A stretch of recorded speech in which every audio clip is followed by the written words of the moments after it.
Yes,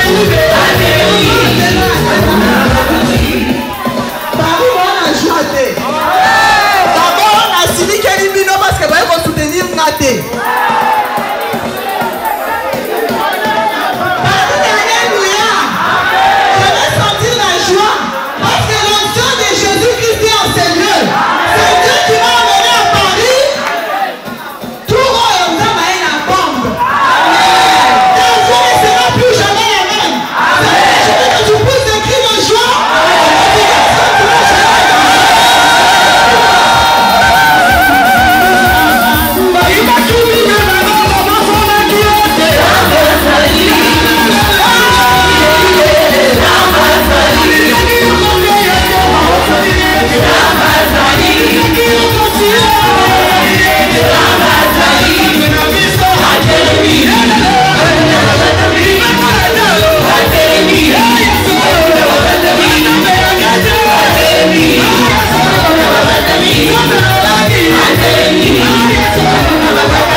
Je lui avais dit ta place n'est pas en France.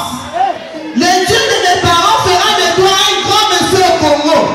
Au moment où je vous parle, il y a une nomination au décret présidentiel. Papa et sa maman ont été nommés à la DGRK. Donc celui qui a la foi saisit les prophéties que je donne à Seigneur parce que c'est Dieu qui agit dans ta vie. Vous allez m'excuser, je vais enlever les chaussures. Acclamons Jésus.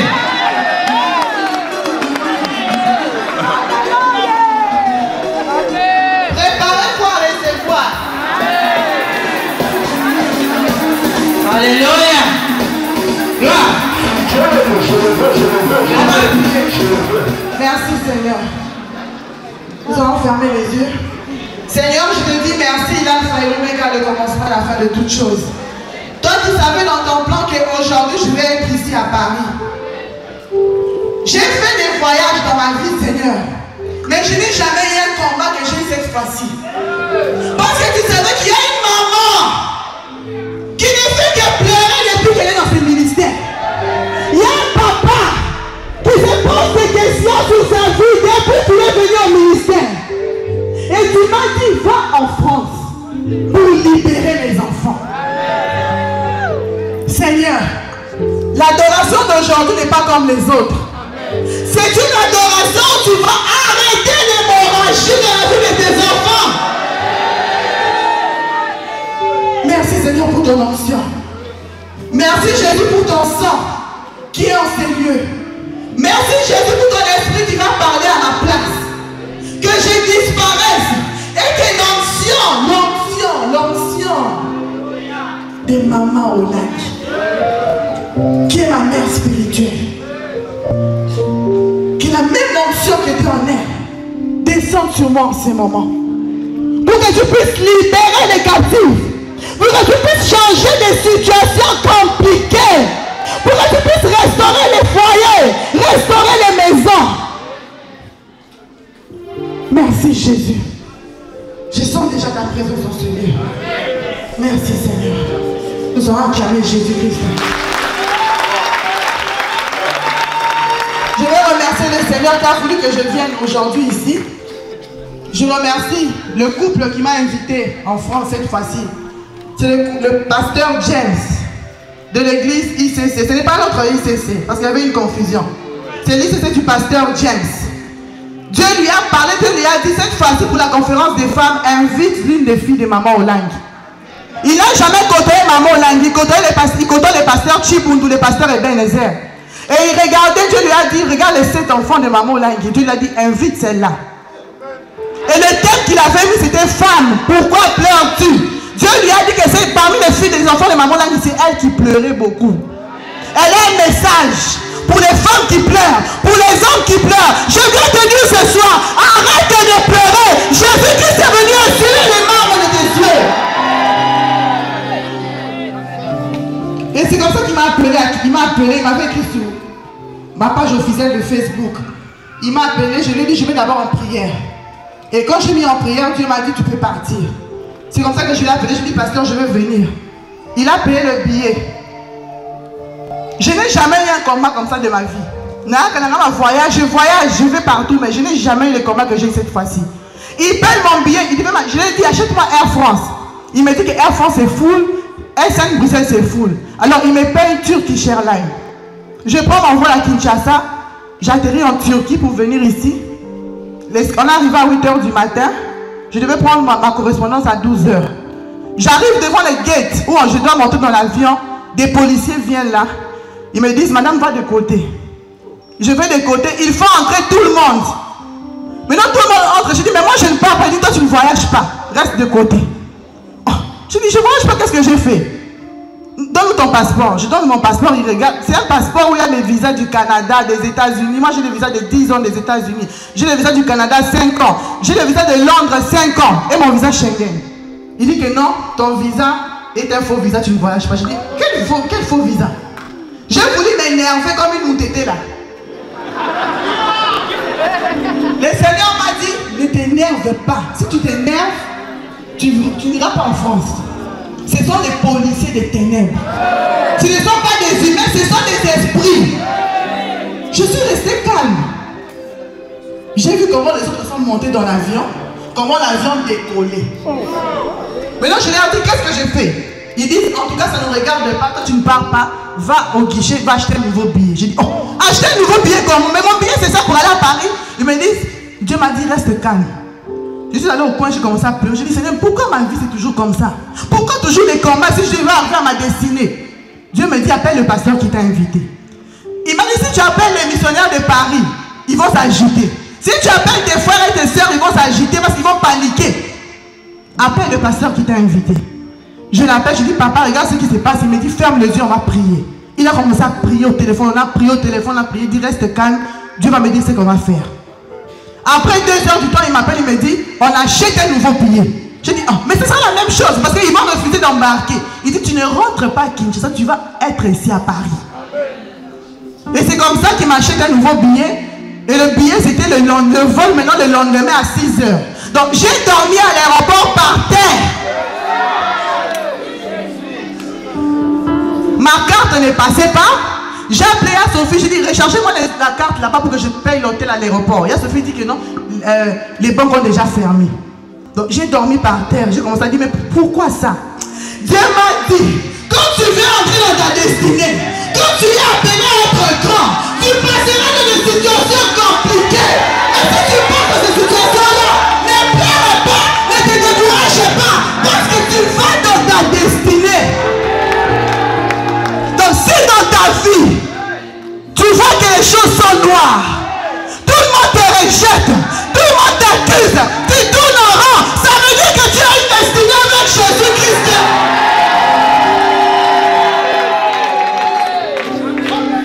J'ai commencé à prier.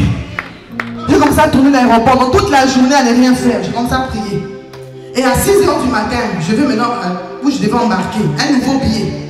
Maintenant les nouveaux billets là, ce sont des avions monter, descendre, monter, descendre. J'arrive devant les gates maintenant. Je dis, Seigneur, en tout cas, si je dois aller à Paris pour aller libérer quelqu'un, en tout cas, je passe maintenant. J'arrive, je montre mon passeport et mon billet. Il me dit, check, il dit, bon voyage, madame. Oh. Dieu me dit, tu vois que les policiers hier, là, ce n'étaient pas des humains. C'était des esprits. Je déclare cet après-midi, toute personne d'esprit qui se met debout en devant de ton chemin pour t'empêcher de passer. Au nom de Jésus-Christ, j'arrête leur carrière.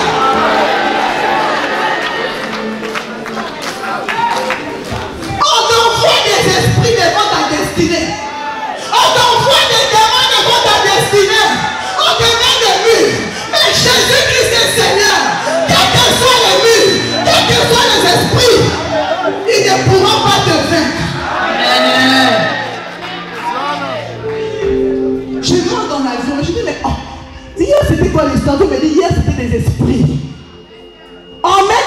petit devant toi.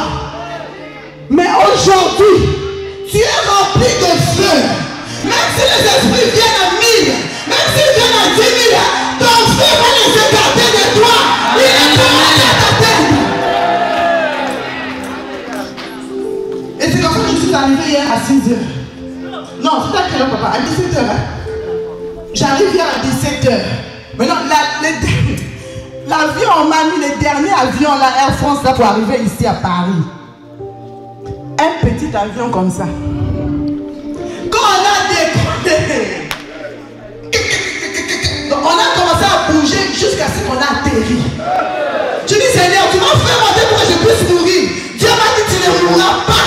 Je t'ai fait monter dans cet avion pour que tu comprennes que dans la vie, il peut y avoir de turbulences, il peut y avoir de mouvements. Je te tuer, mais tu ne mourras pas. Donc s'il y a des sorciers qui se sont complotés pour amener des turbulences dans ta vie, je déclare aujourd'hui que ces turbulences s'arrêtent au nom de Jésus-Christ. Je ne pensais pas que j'allais arriver à Paris.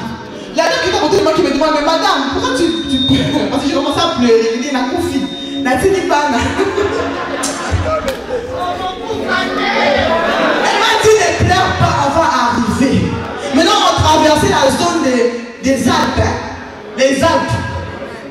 Il y a des montagnes avec des nuages. Maintenant, on entre dans les nuages avec le petit avion là. Je dis, Seigneur, la confie. Maman, il dit à ton maman, Tony, parlez à ton maman, il peut. Je suis venu avec un message de libération. C'est pourquoi il a voulu m'arrêter en chemin. Mais je ne m'arrêterai pas en chemin. Que même si les montagnes sont hautes dans ta vie, tu vas arriver. Je dis merci au couple de Lissaka, papa qui nous a toujours soutenus. Vous savez, au ministère, il y a des gens qui viennent. Moi, j'ai vu des gens venir au ministère qui ont travaillé pour s'aider. Je les ai vus être bénis financièrement. J'ai vu des serviteurs de Dieu au ministère acheter des maisons, des voitures. Mais il y a un serviteur de Dieu qui travaille avec son cœur, qui n'a jamais presque rien eu. C'est Papa Guy. Jésus. Gloire.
Je dis aussi merci à mon grand frère, Maître Dieudonné. Je veux que tous les sièges du monde entier me suivent. Filmez-moi, mettez-moi sur Facebook, c'est ce que je vais dire maintenant. C'est mon frère. C'est les frères des Olandi. C'est un Olandi. Donc son mariage n'a aucun polémique. La famille Olandi l'a béni, on est avec lui, on va le soutenir jusqu'à ce qu'il va se marier là-bas. Amen, amen.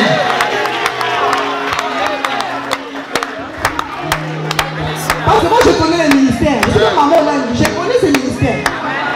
Il y a des gens qui ont voulu créer une polémique. Ce qui est dans l'accessibilité, gloire à Dieu. Dieu lui a donné une numéro financier, on va le soutenir. Il n'a pas de mort. Il n'est pas de prison.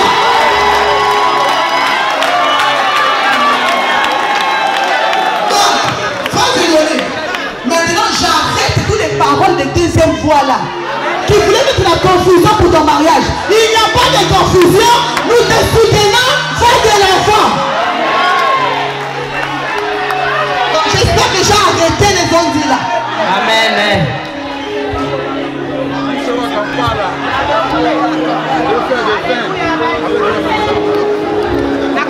Si Dieu permet, je serai même là-bas, à Kampala.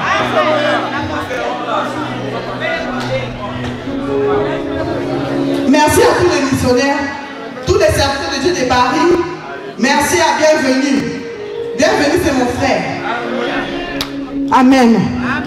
Il nous a aussi soutenus quand les parents étaient en vie. Ils sont des gens qui ont été avec les parents.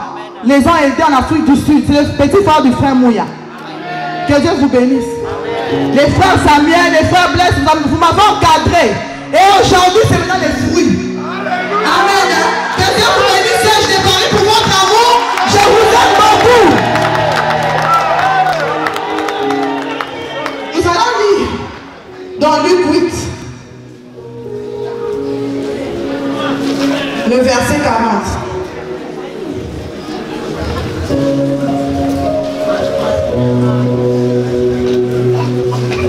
Moi, je suis comme maman Larry, j'aime dire la vérité.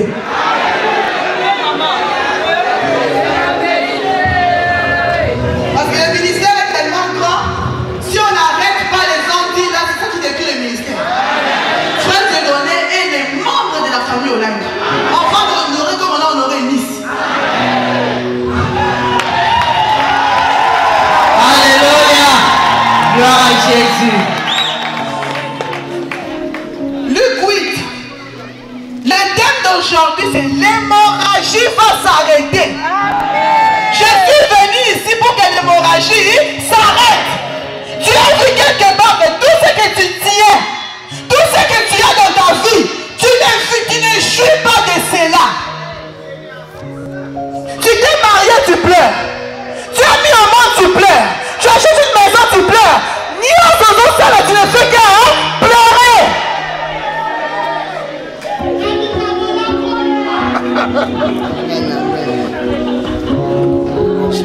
Tu as une hémorragie. Cette hémorragie-là, dès que tu prends quelque chose, ça part. Tu tiens de l'argent, ça part.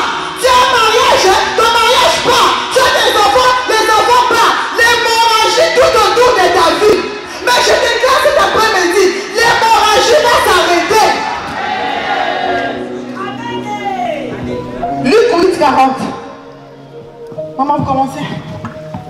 Dans la parole de Dieu, dans le livre de Luc, le chapitre 8, le verset 40, je lis la parole de Dieu au nom de Jésus-Christ. À son retour, Jésus fut reçu par la foule, car tous l'attendaient. Et voici, il vint un homme nommé Jairus, qui était chef de la synagogue. Il se jeta à ses pieds et le supplia d'entrer dans sa maison, parce qu'il avait une fille unique d'environ 12 ans qui se mourait. Pendant que Jésus y allait, il était pressé par la foule. Or, il y avait une femme atteinte d'une perte de sang depuis 12 ans et qui avait dépensé tout son bien pour les médecins sans qu'aucun n'ait pu la guérir. Elle s'approcha par derrière et toucha le bord du vêtement de Jésus. Au même instant, la perte de sang s'arrêta. Et Jésus dit, qui m'a touché?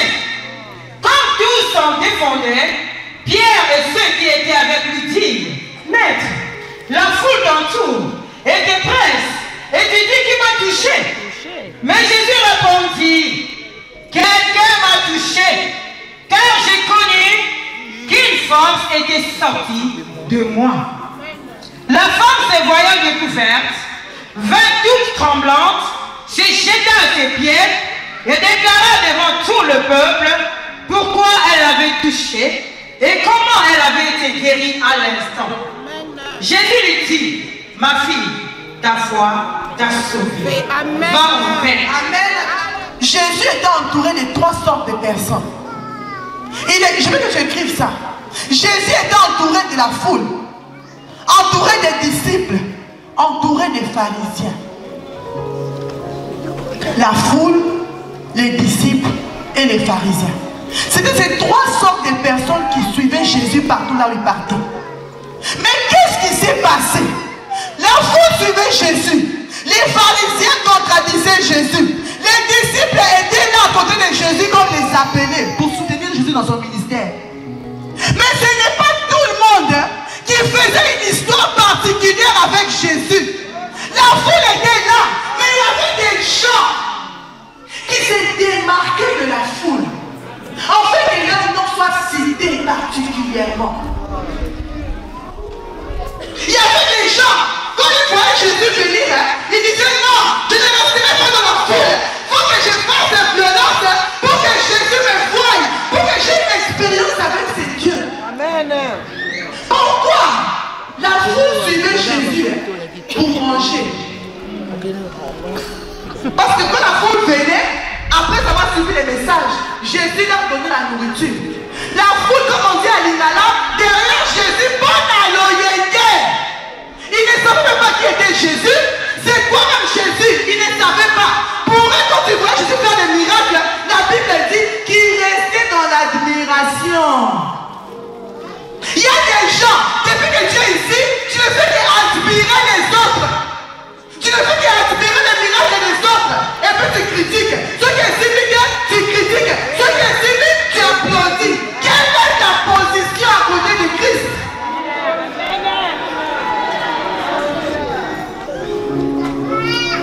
Il y avait des pharisiens. C'est quoi les pharisiens? Les pharisiens et les gens qui jugeaient. On a dit je suis pas plein, sirène. On a dit à vous sirène. On sait ce qui voyait, sirène. On m'a dit mais finalement, tu es venu ici pour commencer à donner des lois. Jésus est venu à donner cette loi-là qui nous condamne. On est libre quand on vient prier.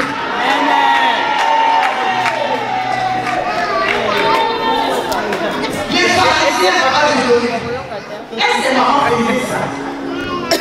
Les gens disent là où on avait parlé de la vision. Qui a mis quartier de la vision? Vraiment. C'est-à-dire les pharisiens n'avaient pas une expérience avec Jésus. Son combat de les critiquer, c'est condamner les autres. C'est qui les disciples? Les disciples sont des appelés. Mais parmi ces disciples-là aussi, il y avait ceux qui étaient dans la distraction.